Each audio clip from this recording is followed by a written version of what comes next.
The first reading puts us right into the heart of the matter for today. It's about darkness, it's about night. It's about the time when you're tossing and turning and you cannot sleep and you don't know what wrong you have done. You don't know what sin you have committed. You are not aware why people hate you, why people mean you evil and do all sorts of evil lies and tell all lies about you. Job was innocent. Job was not guilty of anything, no crime, no sin, no wrongdoing. But Job had that unfortunate experience of being in the heart of the darkness. He was in the dark night of his life. And Job was sort of complaining, hindi ba ang buhay natin ay isang walang kabuluhan, walang kakabukabuluhan? Isn't man's life a drudgery? Job was at his worst, and he was powerless in the face of suffering that he never deserved. And I know that all of us can identify with this.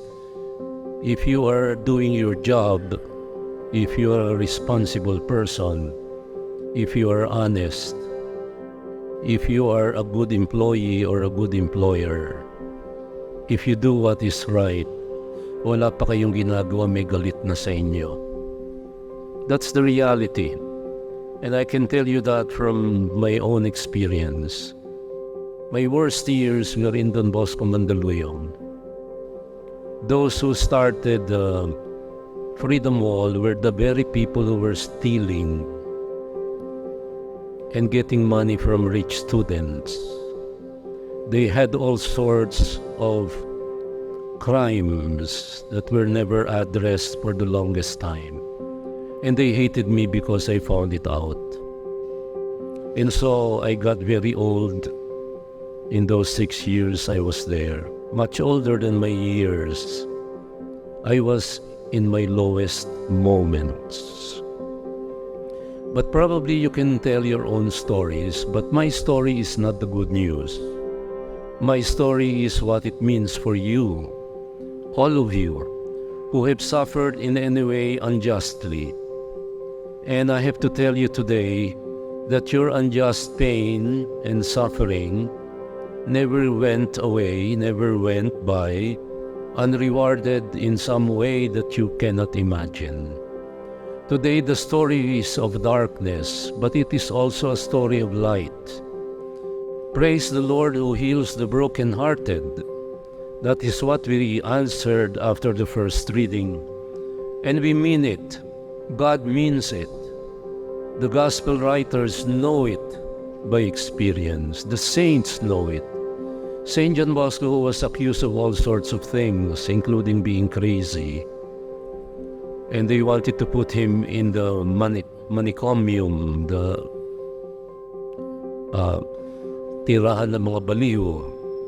At gusto nila siyang siraan at gawa ng lahat ng walang kakabukabulang mga bagay sapagkat may naiinggit. The Lord was close by to him when he was at his lowest. Praise the Lord who heals the brokenhearted.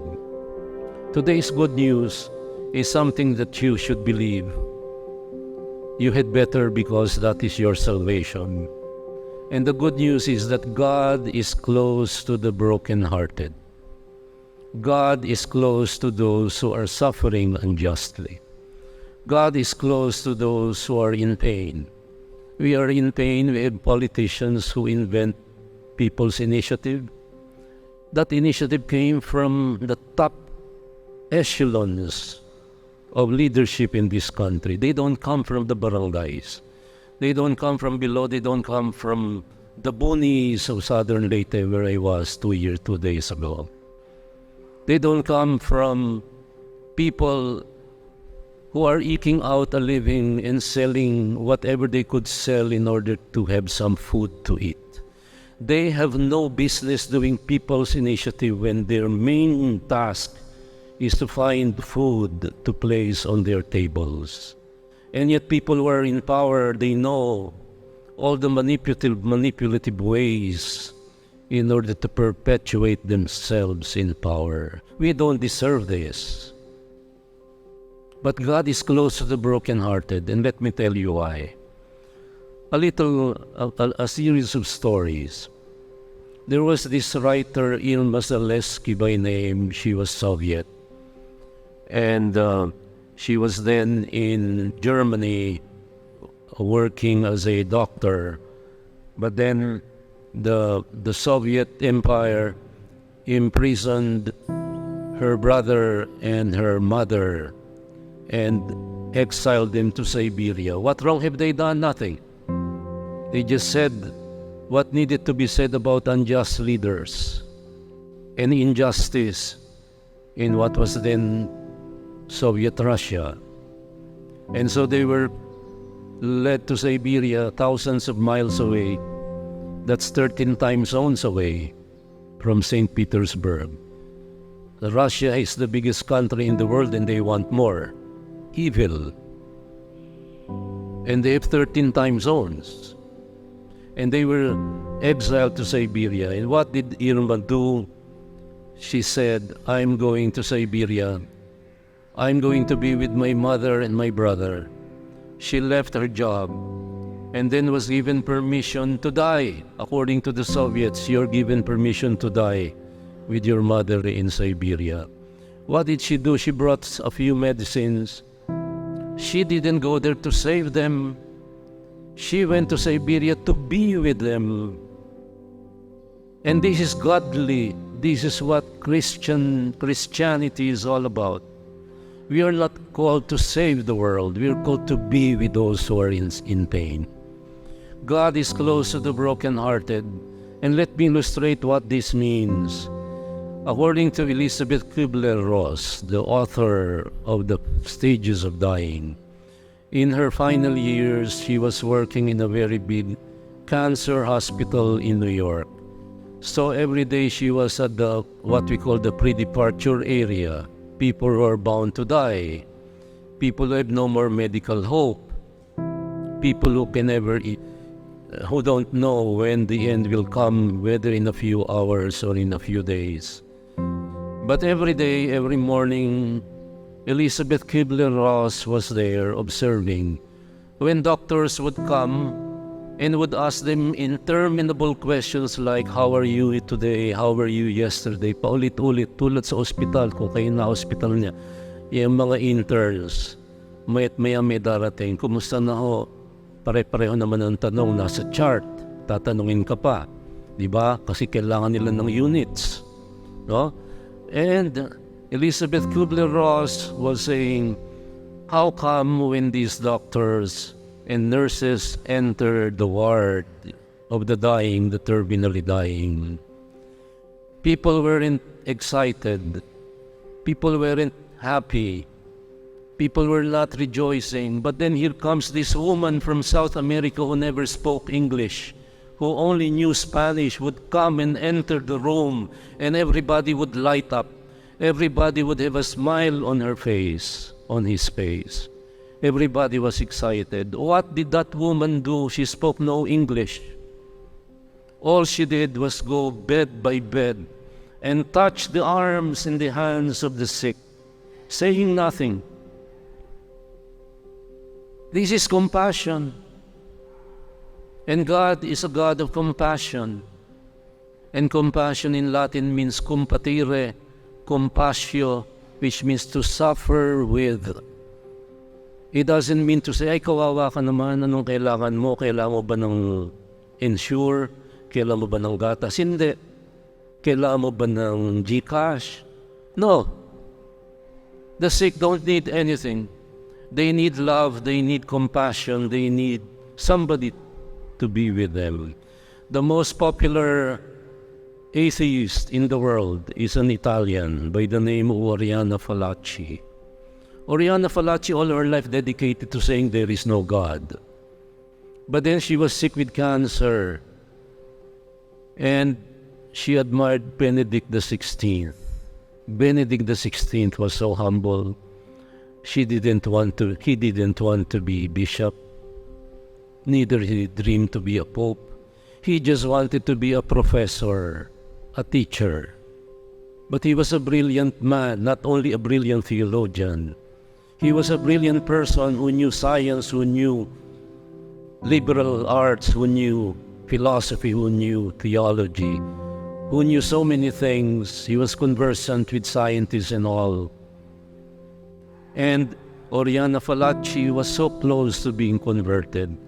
A firm anti-God, a resolute anti-believer. But she was close to professing that God is a God of compassion, and how on her last hours he called for Bishop Rino Fisichella. And what did she ask Bishop Fisichella? Bishop, could you please stay by my side and just hold my hand? Our God is a God of compassion. This is the good news. When Pete with the Lord coming out of the synagogue and entering the house of Simon and Andrew, they told her, "Bossing, may sakit yung mother-in-law ni Pedro." No questions asked. Wala siyang tinanong kailan pa. Immediately he went to work and touched her hand, and healed her. You know, as a counselor, I'll have to tell you what sounds like bad news. Meron po tayong problemang walang solusyon. Ang akala ng marami, ang counselor is there to console. To console you? No. May mga pare hindi nag-aaral ng counseling. Kung mag-counseling 3 oras, may mga counseling magpapa-schedule sa pare 3 oras. That's not counseling, that's consoling. Counseling is not supposed to make you feel good. My job is not to make you feel good. My job is to make you change. And that's counseling, not consoling. So, God is a God of compassion. When we have the likes of, anyone who suffers unjustly, because there are evil people, may mga masamang tao, may mga taong salbahe, may mga taong wapakils, may mga taong walang pake, may mga taong talaga pahihirapan ka. There are evil people. That's not the best things about us. But the best news about us is that we have a chance and a right and a claim to that prayer. Praise be the Lord who heals the brokenhearted. Go home and bring that good news. Our God is a God of compassion. And compassion means He suffers with you. He does not take away your pain, but God is with you. And that's the best we can ever hope for.